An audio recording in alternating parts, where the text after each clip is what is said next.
The purpose of this short video is to show you how to create a user account and then to submit your event on the Festival of Chichester website. The first stage is to sign yourself up as a user.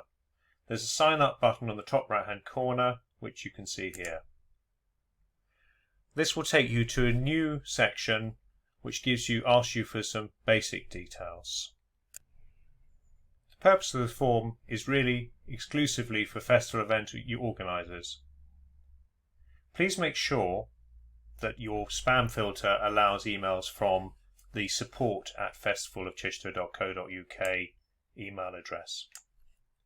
So what I've done is I've pre-populated this form with some information just to show you how it works.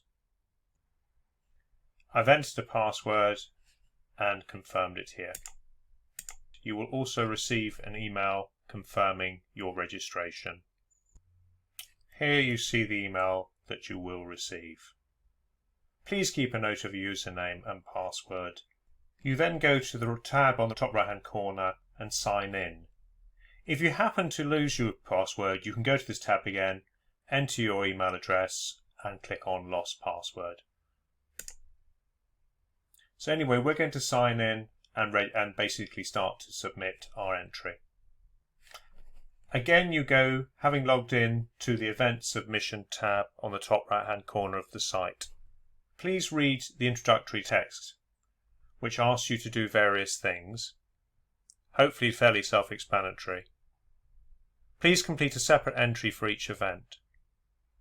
You can submit another entry once you've completed this form, but you cannot partially complete or save the form. It must be completed within one session. And we're asking you to have various things to hand before you start, and they're all listed here. So what I'm going to do is I'm going to put some dummy text into the submission form. The form includes some free text areas and some drop downs which enable a selection. And we're selecting an event category. Within the headline event text, we're limited to 50 words. This is important because it's the wording that will appear in the brochure and on the website, at least on the top of the pages of the website. Please indicate also if the event is only suitable for adults, if that's not clear from the description. There's some additional text you can add in, however, which will enable you to give more information about your event. It's known as the secondary event text, and that's not limited word-wise. That will only appear on your web page. Here we've got the primary event image. It is the image that you will see as the featured image on your event web listing and in the brochure. So what I'm going to do is go and get one of those images now. Here we go. I've gone to my computer and selected an image which will then auto-upload now. You can also add another 10 additional secondary event images which will appear on your online event listing. Here I've entered the name of the organizer. That's the company or organisation that's putting on, not the person who's filling in these details. Email address. The organiser's mobile phone is asked for in case we need to contact you urgently, but obviously won't be published. We're asking you then to add in any other details that will be published, such as your own website.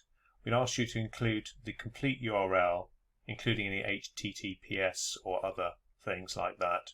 The same goes for any social media details that we're asking you to fill in. Could you make sure that it's the complete URL?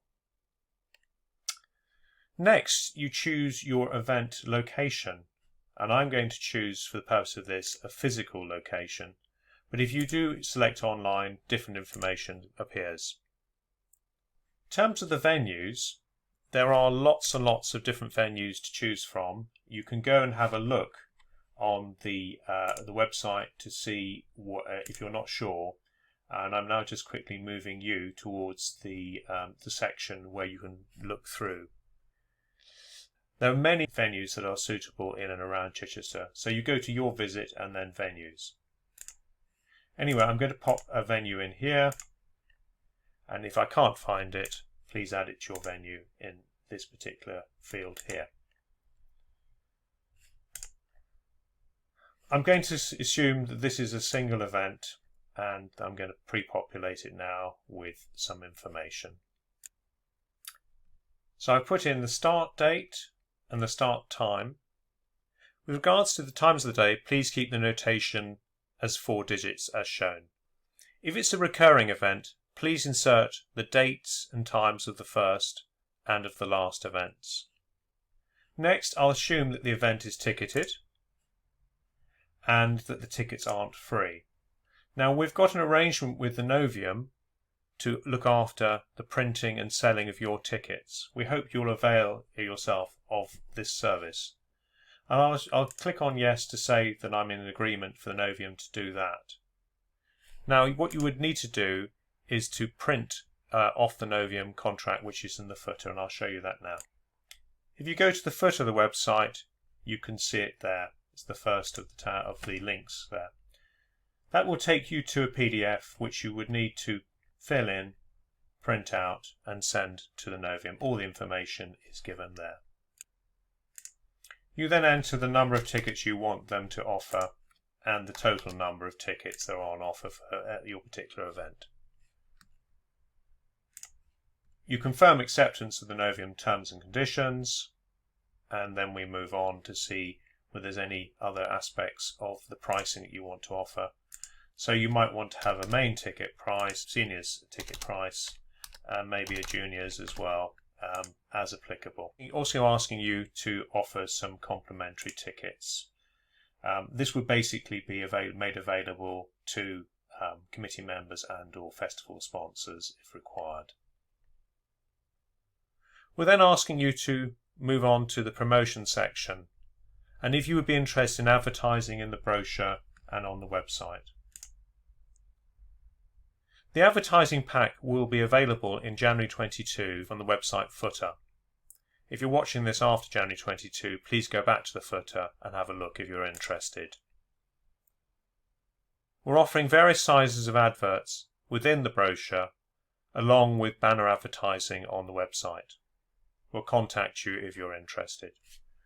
We're asking you to promote the festival as a whole, and what that means is please use our logo wherever you do your own promotional activity, and if possible, get your followers to sign up to our email list. I'm sure they'd be interested to know what is going on. If you want to know about the logo, you can download it from the footer, and again I'll just go down to the footer and you can find it in the bottom there.